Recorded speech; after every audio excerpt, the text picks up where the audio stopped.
Everybody, எப்படி இருக்கீங்க? நல்லா இருக்கீங்களா? கடந்த வாரங்கள்ல நம்ம குழந்தைகளோட பேசி அவங்களுக்கு ஏத்த கதைகளை பார்த்தோம், கேட்டோம், லைக் பண்ணோம், கமெண்ட் போஸ்ட் பண்ணோம். இப்ப இந்த எபிசோட்ல நம்ம மனசுல ரொம்ப நாளா ஊர்த்திக்கிட்டு இருக்க ஒரு விஷயத்தை பத்தி பேசலாம்.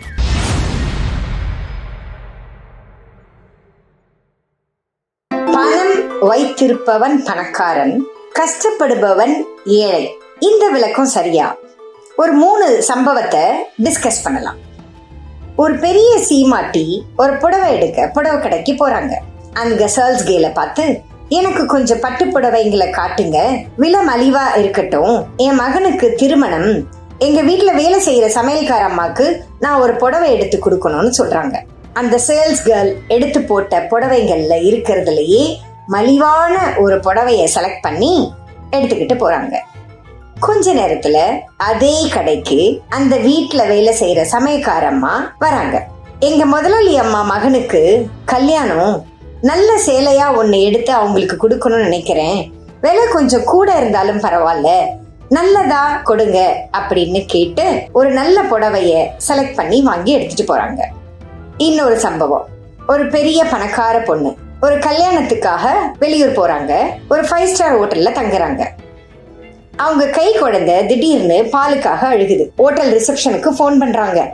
போன் பண்ணி பால் கிடைக்குமான்னு கேக்குறாங்க. எஸ் மேடம், ஒரு கப்பு 100 ரூபாய் அப்படின்னு அந்த மேனேஜர் சொல்றாரு. பரவாயில்ல சார், எனக்கு ஒரு கப் பால் கொடுங்கன்னு சொல்லி அந்த பாலை வாங்கி குழந்தைக்கு கொடுக்கறாங்க. அடுத்த நாள் கல்யாணம் எல்லாம் முடிஞ்சு அவங்க வீட்டுக்கு போற வழியில மறுபடியும் குழந்தை பாலுக்காக அழுகுது. ரோட்டோரம் இருக்கிற ஒரு டீ கடையில நிறுத்தி பால் கிடைக்குமான்னு கேக்குறாங்க. பசும்பாலே இருக்குமா, இந்தாங்க அப்படின்னு அந்த கடைக்காரர் பசும்பால் கொடுக்கறாரு. ரொம்ப தேங்க்ஸ் அண்ணா, எவ்வளவு ஆச்சு பைசா சொல்லுங்க கொடுக்கறேன் அப்படின்னு கேக்குறாங்க. மா, சின்ன குழந்தைக்கு கொடுக்கற பாலுமா, அதுக்கு நான் காசு வாங்க மாட்டேம்மா, குழந்தை பால் குடிச்ச பிறகு அந்த பால் பாட்டில கொடுங்க, நான் அதுல இன்னும் கொஞ்சம் பாலை ஊத்தி தரேன், போற வழியில உங்களுக்கு இது தேவைப்படும் அப்படின்னு சொல்றாரு. இது 3வது சம்பவம். ஆபீஸ்க்கு போற வழியில ஒரு ஐடி இளைஞன் செருப்பு பிஞ்சு போயிடுது. அந்த ரோட்டோரமா செருப்பு தைக்கிற அவர் கடைக்கு போயிட்டு செருப்பு தைக்கிறதுக்கு கொடுக்கறாரு. எப்படி பிஞ்சுதுன்னே தெரியல சார், இந்த செருப்பு எனக்கு தச்சு கொடுங்க அப்படின்னு சொல்றாரு. செருப்பு தச்சு கொடுக்க எவ்வளவு காசு ஆகும்னு கேக்குறாரு. அந்த செருப்பு தைக்கிறவர் சொல்றாரு, 20 ரூபாய் கொடுங்க சார் அப்படின்னு கேக்குறாரு. 20 ரூபாயா, இத போய் தைக்கிறதுக்கு 10 ரூபாய் வாங்கிக்கோங்க அப்படின்னு பேரம் பேசுறாரு. கடைசியில பேரம் 15 ரூபாயா குறையுது. தச்சிட்டு இருக்க நேரத்துல டீ கடைக்கார பையன் டீ எடுத்துட்டு வரான். உடனே அந்த செருப்பு தைக்கிறவரு, டேய் அந்த சாருக்கும் ஒரு டீய குடுடா அப்படின்னு சொல்றாரு. அந்த இளைஞன் என்ன பண்றான், நெளிஞ்சுக்கிட்டே அந்த டீய வாங்கி குடிக்கிறான்.